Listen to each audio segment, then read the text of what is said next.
High, আজকে আমরা করব ইনক্লাইন মেশিন চেস্ট প্রেস। তো চলো দেখা যাক এটা কিভাবে পারফর্ম করবো আর কি কি পশ্চারে পারফর্ম করবো। তো ফার্স্ট তুমি শুয়ে যাও। এবার ফার্স্টে দেখো পাটা অনেকটা ওয়াইডে আছে, পাটা এইভাবে পিছিয়ে নাও, 90 ডিগ্রি পশ্চারে থাকবে। ওর যে গ্রিপটা আছে সেটা অনেক ওয়াইড আছে, তো এখানে গ্রিপটা হবে জাস্ট শোল্ডার থেকে একটু ওয়াইড, আর একটু সরি। আর ওর যে এলবোটা আছে, দেখো এলবোটা অনেক পিছনে আছে, এলবোটাকে 90 ডিগ্রিতে রাখবো। এখানে আমরা এটা আপার চেস্টের ওয়ার্কআউট, তো আমরা ম্যাক্সিমাম কনসেন্ট্রেশন রাখবো কন্ট্রাকশনটা যাতে আপার চেস্টে ম্যাক্সিমাম হয়।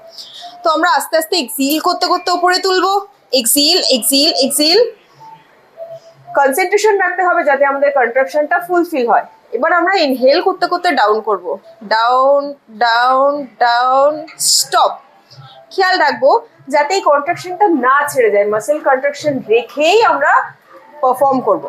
চলো, exhale up, inhale down, exhale up, inhale down, exhale up, inhale down.